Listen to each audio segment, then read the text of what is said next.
นลีอันนี้เนาะจะคนอะไรอยู่จะคน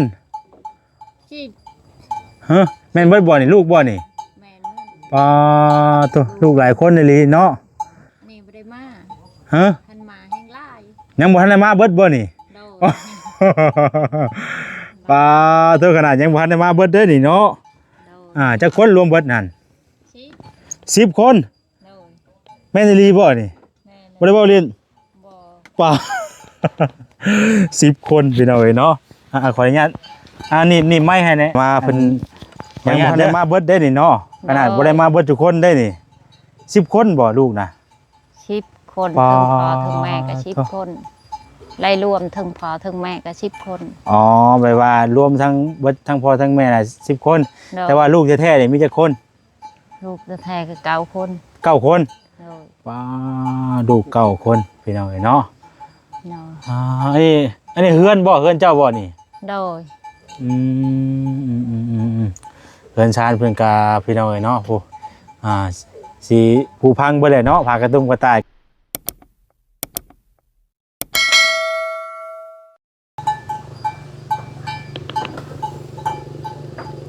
เสียงเคาะมากระลงงัวพี่น้องเอ้ยเนาะหลังกองแกงอยู่พี่น้องเอ้ยเอากราบทักทายสบายดีเด้อสบายดีพ่อแม่พี่น้องเบิดสุขสู่คนพี่น้องเอ้ยเนาะพ่อกับซ่องบ่าวแสนอีกแล้วพี่น้องเอ้ยเนาะพ่อกันมื้อนี้ทางบ่าวแสนเดินทางมาทางจักแม่นบ้านหยังได้พี่น้องเอ้ยเนาะบ่ฮู้บ้านเนาะยังบ่ทันได้ฮู้ชื่อบ้านชื่อเมืองอยู่พี่น้องเอ้ยเนาะถือว่ามาทางเขตนอกเมืองมื้อนี้พี่น้องเอ้ยเนาะบ่ได้อยู่เมืองอุทุมพรเฮามื้อนี้มาทางอีกเมืองนึงพี่น้องเอ้ยเนาะมาทางบ้านน้อ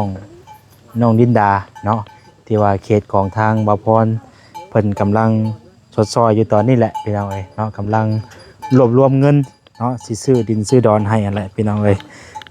ก็พอดีมีอีกครอบครัวนึงอยู่ใกล้กันนี่แหละพี่น้องเอ้ยเนาะทางเฮาก็จะถามไทยสัมภาษณ์ครอบครัวเพิ่นก่อนพี่น้องเอ้ยเนาะเป็นจังใดเนาะอันนี้ก็คือสิแม่นเฮือนแม่นซ่านเพิ่นนั่นแหละเบิ่งนี่พี่น้องเอ้ย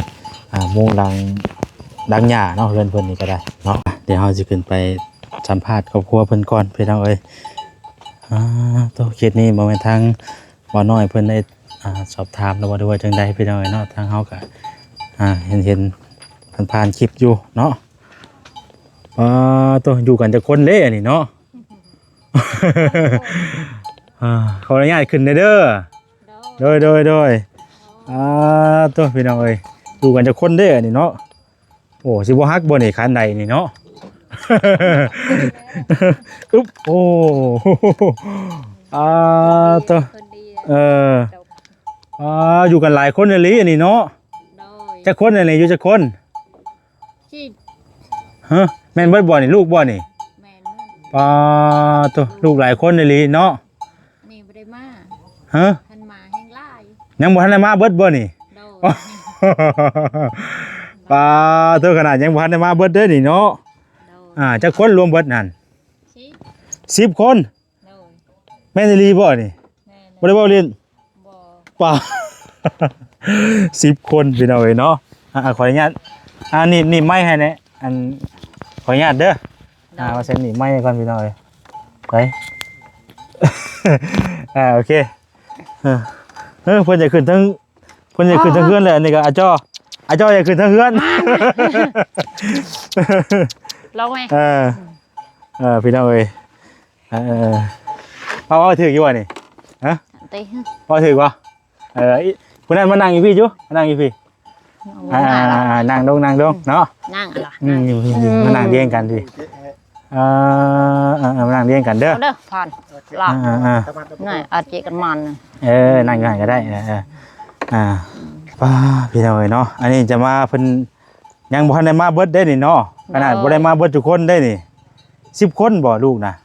10 คนทั้งพ่อทั้งแม่ก็10 คนไล่รวมทั้งพ่อทั้งแม่ก็10 คนอ๋อแปลว่ารวมทั้งเบิดทั้งพ่อทั้งแม่น่ะ10 คนแต่ว่าลูกแท้ๆนี่มีจักคนลูกแท้ๆคือ9 คน9 คนลูก9 คนพี่น้องเอ้ยเนาะอันนี้เฮือนบ่เฮือนเจ้าบ่นี่โดยเฮือนชานเพิ่นกาพี่น้องเอ้ยเนาะผู้ สิผู้พังเบ่แหละเนาะผากระตุ้มกระต่ายกันคู่เบ่แหละ เนาะ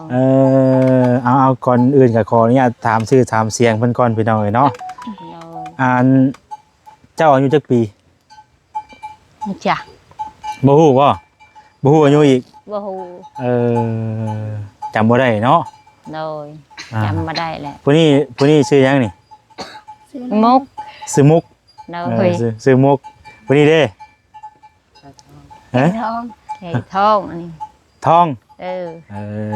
ชื่อทองเนาะ โดย น้องทอง นางทอง นางทองเนาะ โดย หน้าตาจะใกล้เคียงกันไปเลยเนาะ โดย โอ้มีแต่ลูกสาวพี่น้องเอ้ยเนาะผู้นั้นเด้อยากผู้เสื้อสีดำๆน่ะ ปุ้ย ปุ้ยผู้นี้เด้ ทีนี้อนาง แต่ว่าอายุนี่จำได้อยู่บ่แต่ละคน จำบ่ได้ จำบ่ได้ โดย ประมาณ10นี่เนาะ10กว่าปีฮอดแล้วบ่แล้วก็สิได้เนาะ10กว่าปีเนาะ โดยช่วงสิได้อยู่ เข้าโรงเรียนอยู่บ่แต่ละคนนี่ บ่ได้เข้า บ่ได้เข้าบ่ มีเงินมึงมีคำอยากเข้าโรงเรียน โอ้บ่ได้ บ่มีเงินเลย บ่มีเงิน ว่าอยู่ ส่งลูกส่งเต้าเข้าโรงเรียนโรงเรียน โดย พากันเฮ็ดงานเหตุการณ์หยังจะชุมื้อนี่ ได้เฮ็ดหยัง บ่ได้เฮ็ดหยังเลย มีแต่ไปเกี่ยวข้าวซอยหมู่หั่นแหละกินข้าวบ่มีข้าวกินหน้าก็บ่มี ไปเกี่ยวข้าว บ่ได้เฮ็ดหน้า โอ้บ่ได้เฮ็ดนา โดย บ่มีนาบ่ บ่มีหน้า บ่มีให้มีนาเฮ็ด โดย อันผู้เฮือนอยู่นี่ได้จ้ะดินไผจ้ะ อันนี้ดินเขา เอ้า คอยบ่มีดิน บ่มีดินอีก โดย เอ้า บ่มีดินเลยเขาอยู่ คือปลูกได้ใช่น่ะคือปลูกอยู่ได้ คอยคอปลูก ขอปลูก โดย ดินไผแหละดินเขา ดินอันนั้นแม่บักฮัม เพิ่นให้อยู่สิบ่ โดย แต่ว่าเฮาบ่ได้ซื้อให้หยังให้เพิ่นสิบ่ บ่ เฮาบ่ได้ซื้อเพิ่นเนาะ โด เพิ่น ย ให้อยู่แต่ว่าปลูกเฮือนอยู่ได้อีก โดยเขาให้อยู่ ปลูกเฮือนอยู่ได้มันก็ เขาให้อยู่ บ่คักซ้ำมันเป็นดินเฮาได้เนาะ โดย แต่ทางอยู่ทางนั้นเป็นทางผัวเจ้าบ่หรือว่าใด นี่ผัว ๆผัวบ่ ชุมพร สบายดีเด้อบ่เด้อจักปีแล้วเจ้า 58 ปี อ๋อ58 ปีพากันเฮ็ดเวียกเฮ็ดงานหยังล่ะเจ้าซุมื้อนี้ ไปเที่ยวเขา เกี่ยวข้าวรับจ้างบ่ เกี่ยวเขาจ้างหั่นแหละ เพิ่นจ้างได้ใด จ้าง เขา เอาเขา จ้างเอาเข้าวบ่ เขาจ้างเลยวันช่องปิด ส่วนหลายทั้งหลักๆครอบครัวของเจ้านี่ขาดแคลนหยังไง บ่มีข้าวกินก็ไป บ่มีข้าว โดย หลักๆนี่คือข้าวบ่ เขาก็ เพราะว่าเฮาบ่ได้เฮ็ดนาเนาะ เขาก็อึดหน้าก็บ่มี แล้วมันรถก็ยังมี ยังดินคอยสิอยู่ยังคอยบ่มีเลย ดินก็ยังบ่มีอยู่ตอนนี้ โดยอันนี้มีแต่ ถ้ากันจะอยู่นี่จักปีแล้วอยู่นี่ 3 ปีเลย 3 ปี 3 ปีแล้วแต่ก่อนอยู่ใช้แต่ก่อน แต่ก่อน ไปอยู่นำไม่เท่า อยู่นำแม่เฒ่าไว้นั่นแหละ แต่ก่อนนี่อยู่นำแม่เฒ่าวันนี้เฮาออกครอบครัวมาแหละออกมาอยู่แยกอยู่แบบนี้เนาะ โดย แล้วก็เพิ่นให้อยู่ โดย เป็นดินพี่น้องอยู่บ่ได้ว่าไงเป็นดินพี่น้องกันบ่ โดย ดินพี่ดินน้องเพิ่นให้อยู่เนาะ โดยดินพี่น้องอันนี้ดินอันนี้ก็ดิน หัวข้างหลัง ป่าเฮือนป่านี่ก็เลยว่าป่าเชียยังติลูก โอ้ ยังป่าหั่นแหละให้ดินนี่ว่าอยู่ลูกหลานเอ้ยเจ้าบ่มีดินก็เจ้าอยู่ซื่อๆเด้อ โอ้บ่มีดินมีหลอนมันก็ให้อยู่เนาะคือเห็นไม้อยู่น้ำตุ่มตารางกำลังสิพากันอัน จะไม่ของเขา เอ้าแม่นบ่ มันเป็นของเขาด้วย ไม่ก็ไม่ลูก แม่ลูก โดย ลูกเคย ลูกเคยไม่ลูกเคย แม่ลูกเคย โด เขา ย ซื้อแล้วก็เขาเอาไว้ในนี้ เขาว่าชื่อแม่เอ้ยว่า อ๋อ สิ บ่ได้กับ ไว้ ลูก ดีๆ ลูก เด้อ ทางกันแม่นี่มีผู้มีครอบครัวแล้ว โดย จักคนแหละมีครอบครัว 2 สองอันนี้ยังบ่ยังพอได้มีครอบครัวแล้วบ่ ยัง อ๋อแต่เพิ่นไปใช้ผู้ครอบครัวน่ะเพิ่น ยังต้องฮ่าหนูตามตี เพิ่นไปเฮ็ดเวียกบ่ ไป เพิ่นบ่ได้มานอนอยู่นี่บ่ บ่ ไปหาผาดเข้านำเข้า โอ้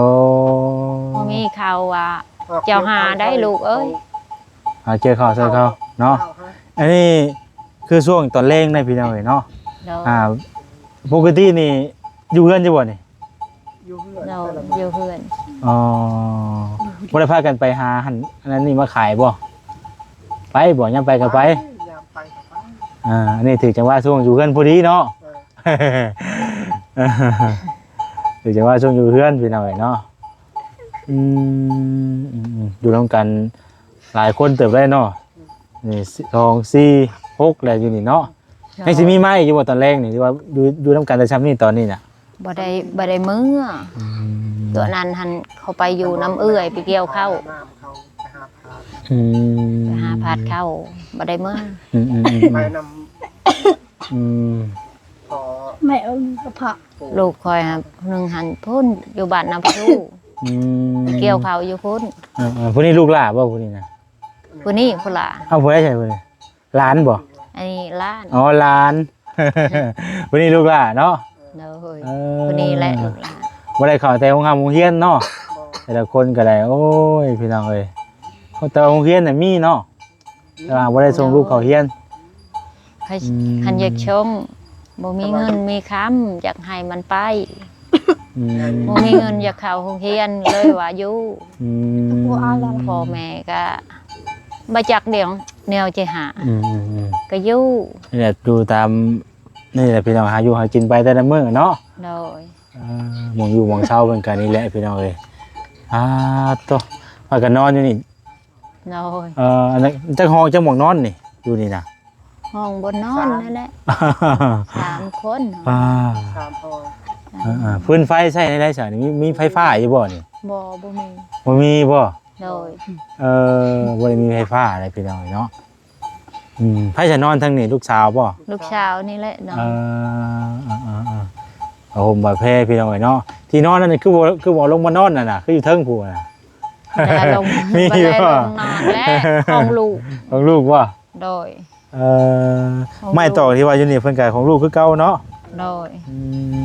ต้องลูกเคย ว่าลูกว่าสิเอามื้อบ่ให้เอามื้อว่าสิปะเอาไว้ในนี้ก่อนยังสิหาเงิน เพิ่นกำลังหาเงินเฮ็ดเทือนเนาะ โดย หาเงินเฮ็ดเทือนเฮ็ดชานพี่น้องเนาะก็ว่ายังหาเครื่องโฮมไว้เล็กๆน้อยๆเนาะ โดย หัวเอา หันลูกหาเงินหาคำได้แล้วก็จะไปเอามื้อ ใหม่อันนี้ คอยบ่ได้คอยก็เป็นพ่อเป็นแม่คอยบ่ได้อีช่างนี่ที่ของลูกและอันนี้แหละใหม่ลูกเคย ดีแล้วเนาะคำว่าลูกเต้าเพิ่นเฮ็ดได้ก็ก็ดีพี่น้องเนาะเพิ่นเฮ็ดหาเงินเฮ็ดเทือนเฮ็ดชานเนาะ โดย พี่น้องเอ้ยน้ำไม้บ่ได้มีบ่แถวนี้ โอ้ยมันอึดน้ำ บ่ ไมไปหาจนสิตาย จน เมื่อย จนเมื่อย จนเมื่อย หาบ่ได้ เออ บ่ได้น้ำไหม น้ำไม้ยังอยู่ น้ำไม้ แถวนี้น้ำไม้ไล่บ่ บ่ ไม่กระซะ น้ำไม้กระสะบ่ โดย น้ำไม้กระสะเนาะ โดย พอดีทางมื้อทีมงานมื้อนี้ก็พากันมาหาน้องวาสนาบ่เอ้ยบ่แม่นว่าผิดเลยพี่น้องเอ้ย น้องนิดา น้องลินดา ดินดา เป็นอะไรครอบครัวเพิ่นน่ะก็บ่มีมาหาครอบครัวเพิ่นนี่แหละมื้อนี้ก็ได้มาแล้วก็เห็นแนมมาทางนี้คือยังว่าเพิ่นก็เลยมาถามครอบครัวเบิ่งๆเนาะว่าเป็นจังได๋สินะครอบครัวทางนี้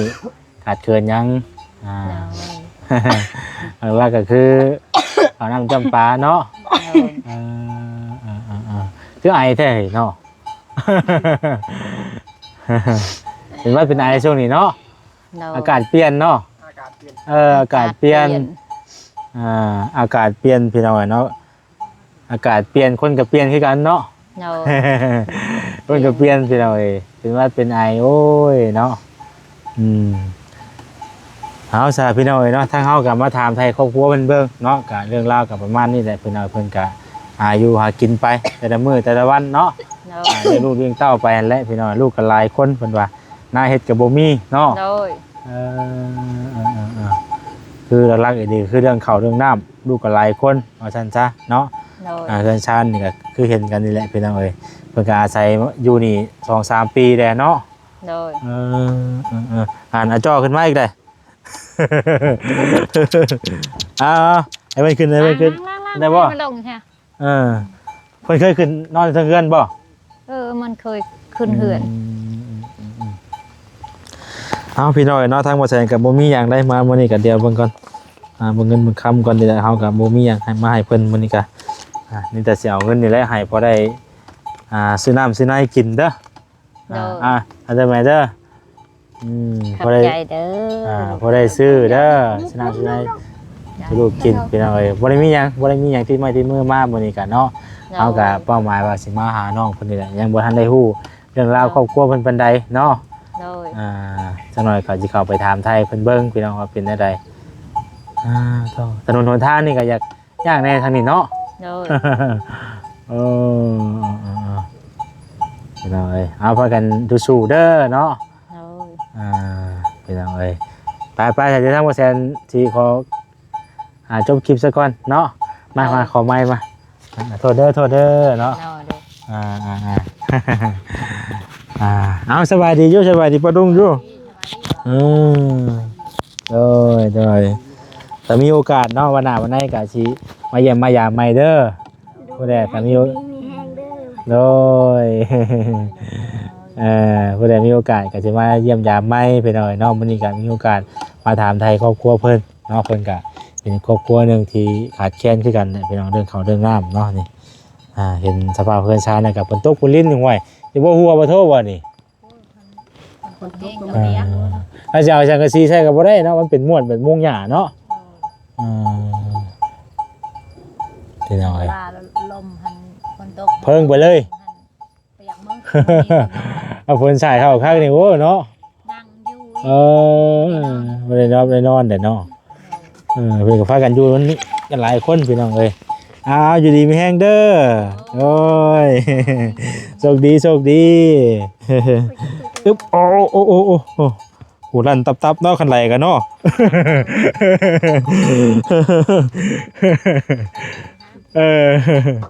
หนึ่งข่าวหนึ่งหน้าอยู่เทิงได้บ่ฮะหนึ่งข่าวอยู่เทิงได้เนาะนี่เพิ่นกำลังหาเสาไว้พี่น้องเอ้ยเพิ่นกำลังกินเตียงเพื่อนในชาติเป็นของลูกว่าซั่นนะเพื่อนตัวนี้ก็สิฮักเด้เนาะดีทอโมเมนต์กับอันไม่พะว่านซับมาใส่เนาะมันเว้ยนี่พี่น้องเลยตัวโอ้แนวใส่ปุ่มใส่ปลาเพิ่นพี่น้องเลยเนาะเฮือนชาเพิ่นงัวเพิ่นก็มันก็ลงรังคักแท้นี่เนาะรังตรงอยู่นี่เนาะยังไงเนาะเอาโอเคพี่น้องเอ๋ยเนาะก็สำหรับคลิปนี้ทางบอแสนก็จะขอตัวจบคลิปก่อนเดี๋ยวจะขึ้นไปหาทางน้องดินดาซะก่อนเนาะขึ้นไปหาทางน้องดินดาจะได้เฮือนเพิ่นพี่น้องเอ๋ยเนาะเข้าไปถามไทยเพิ่นก่อนว่าเป็นได้ความเป็นไปเป็นมาเป็นจังใดพี่น้องเอ๋ยเนาะเดี๋ยวถามเพิ่นก่อนเด้อพี่น้องเด้อเนาะอยู่ดีมีแห้งมาสู่คนติดตามเบิ่งน้ำกันพี่น้องเอ๋ยเนาะบรรยากาศกับประมาณนี้ตอนแรงพี่น้องเอ้ยเรือนชานเพิ่นกับประมาณนี้แหละพี่น้องหลังนุ่มหลังหญ้าเนี่ยเนาะเหมือนก่อนเนาะนี่พี่น้องเอ้ยหลังคาเพิ่นกับประมาณนี้เนาะครอบครัวเพิ่นเรือนหลังหญ้าพี่น้องเอ้ยปูพังเนาะเอาอยู่ดีมีแห้งบัดสู่คนเด้อเนาะขอให้ทุกท่านโชคดีมีแห้งก็จะพูดทุกคนสำหรับคลิปนี้ลำลาไปก่อนเอาจากนั้นก็เบิ่งพิจารณาทำการครอบครัวของเพิ่นนี่พี่น้องเอ้ยเนาะเอาลำลาไปก่อนสบายดี